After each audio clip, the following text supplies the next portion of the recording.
Hello बच्चा पट्टी, तो क्या हाल चाल। तो आशा करते होंगे आप लोग अच्छे होंगे, स्वस्थ होंगे, मस्त होंगे और आपकी तैयारी भी एकदम मस्त चल रही है। तो बच्चा पट्टी पता है आज की इस वीडियो में है ना, हम लोग एक आज के इस वीडियो से है ना एक नया सीरीज स्टार्ट कर रहे हैं। उसका नाम होगा महा रिवीजन, जिसमें है ना हर एक वीडियो में मैं आपको 30 मोस्ट वीडियो ऑब्जेक्टिव क्वेश्चन दूंगा, जिससे आपका आसानी से है ना सारा ओल्ड रिवीजन हो जाए। चलिए, तो आज की इस वीडियो में है ना मोस्ट वीवीआई 30 क्वेश्चन जो हम करने वाले, जो डायरेक्ट आपके एग्जाम 2026 मैट्रिक बोर्ड परीक्षा में पूछे जाने वाला। चलिए, तो आइए आज हम लोग स्टार्ट करने वाले हैं। चलिए, क्वेश्चन नंबर 1 क्या कहता है, ध्यान से। चलिए, तो थोड़ा सा स्पीड में करेंगे हम, क्योंकि देखो 10 से 12 मिनट में आपको है ना हम 30 क्वेश्चन करवा देंगे। आ जाओ। पीतरस कहाँ से स्रावित होता है? तो बच्चा पार्टी पीतरस जो होता है ना, यकृत यानी लीवर से स्रावित होता है। ठीक है, चलिए क्वेश्चन नंबर 2 ये रहा आपके सामने। क्या कहता है, देखिए देखिए क्या कहता है। स्वपोषी पोषण के लिए आवश्यक है, बताइए स्वपोषी पोषण के लिए क्या आवश्यक है?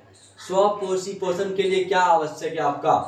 पूर्ण हरित, सूर्य का प्रकाश, कार्बन डाइऑक्साइड। तो बच्चा पार्टी ये सभी जो है ना वह सूर्य, ये सभी जो है ना बच्चा पार्टी किस चीज के लिए? स्वपोषी के लिए आवश्यक होते हैं। चलिए आगे बढ़ेंगे। क्वेश्चन नंबर 3, अमीबा अपना भोजन कैसे पकड़ता है? मतलब अमीबा जो है ना अपना भोजन कैसे पकड़ता है? तो अमीबा जो है ना अपना भोजन स्पर्शक के द्वारा पकड़ता है। आगे बढ़ेंगे। क्वेश्चन नंबर 4, कौन सा एंजाइम वसा पर क्रिया करता है? वसा पर कौन सा एंजाइम क्रिया करेगा आपका?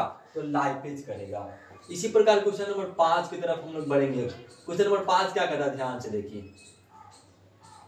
ध्यान से देखेंगे। क्वेश्चन नंबर 5 क्या कहता है, आयोडीन की कमी से कौन सा रोग होता है? आयोडीन की कमी से कौन सा रोग होता है? तो घेगा रोग होता है। कौन सा रोग होता है? घेगा। क्वेश्चन नंबर 6 की तरफ हम लोग बढ़ते हैं। क्वेश्चन नंबर 6 क्या कहता है, ध्यान से देखिए, कवक में पोषण की कौन सी विधि होती है?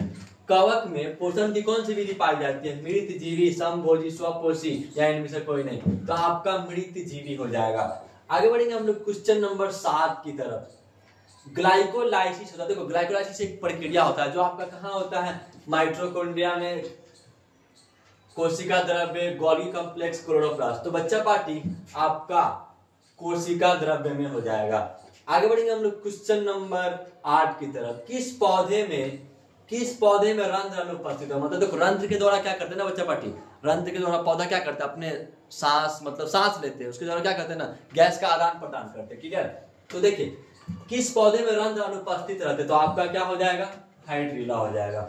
आगे बढ़ेंगे हम लोग क्वेश्चन नंबर 9 की तरफ।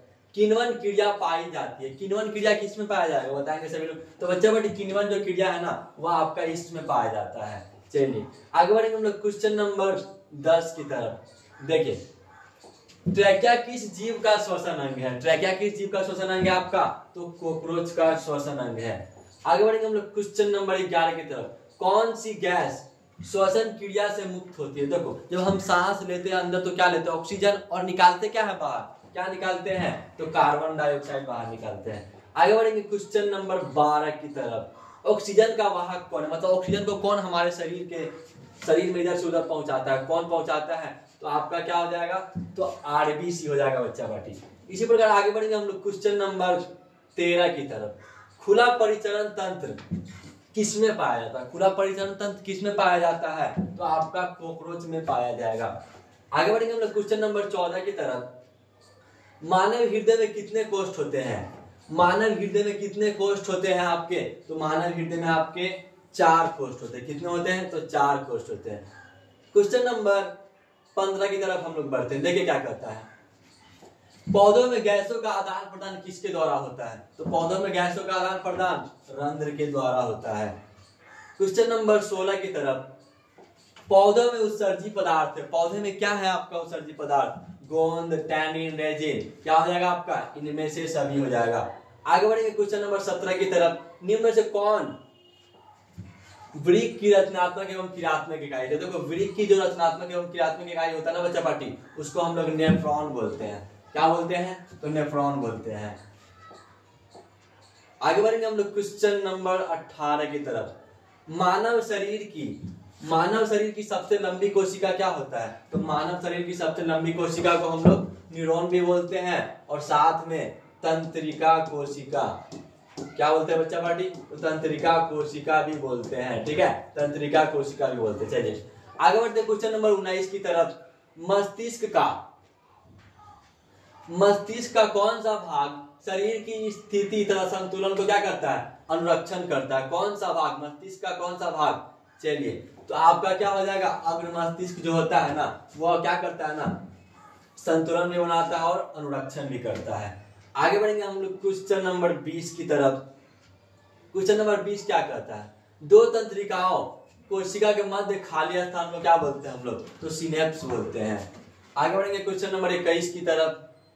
मस्तिष्क उत्तरदायी है, तो मस्तिष्क किसके लिए उत्तरदायी, सोचने के लिए, हृदय संपन्न, शारीरिक संतुलन, इन सभी के लिए मस्तिष्क क्या है हमारा, तो उत्तरदायी है। आगे बढ़ेंगे हम लोग क्वेश्चन नंबर 22 की तरफ। निम्नलिखित में कौन पादप हार्मोन नहीं है, निम्नलिखित में कौन पादप हार्मोन नहीं है। Oxygen, oxytocin, ethylene, cytokine. तो भाई मेरे ऑक्सीन जो है ना वह आपका, अच्छा ऑक्सीटोसिन जो है ना आपका, ये आपका क्या हो जाएगा, तो ये मनुष्य का हार्मोन है, पादप हार्मोन नहीं है। आइए इनमें कौन पादप हार्मोन है, कौन पादप हार्मोन है आपका, इंसुलिन जी नहीं, थायरोक्सिन, एस्ट्रोजन जी नहीं, साइटोकाइनिन हो जाएगा। इसी प्रकार आगे बढ़ेंगे हम लोग क्वेश्चन नंबर 24 की तरफ। मनुष्य के शरीर की सबसे बड़ी ग्रंथि, मनुष्य के शरीर की सबसे बड़ी ग्रंथि क्या होता है बच्चा पार्टी, यकृत, जिसको हम लोग प्यार से क्या बोलते हैं, तो लीवर बोलते हैं। आगे बढ़ते हैं क्वेश्चन नंबर 25 की तरफ। किसे रासायनिक दूध कहा जाता है, किसे रासायनिक दूध कहा जाता है, तो हार्मोन को हम लोग क्या बोलते हैं, रासायनिक दूध बोलते हैं। आगे बढ़ेंगे हम लोग क्वेश्चन नंबर 26 की तरफ। इंसुलिन की कमी से कौन सा रोग होता है बच्चा पार्टी, तो इंसुलिन की कमी से आपका मधुमेह रोग होता है। कौन होता है, तो मधुमेह होता है। ठीक है, चलिए आगे बढ़ेंगे क्वेश्चन नंबर 27 की तरफ। फूल में नर प्रजनन अंग होते हैं, तो फूल में जो नर प्रजनन अंग होते हैं वो आपके पुंकेसर होते हैं। इसी प्रकार क्वेश्चन नंबर 28 की तरफ। द्विखंडन होता है, बताइए द्विखंडन कहाँ होगा आपका, तो अमीबा में आपका द्विखंडन होता है। इसी प्रकार क्वेश्चन नंबर 29 की तरफ हम लोग बढ़ेंगे।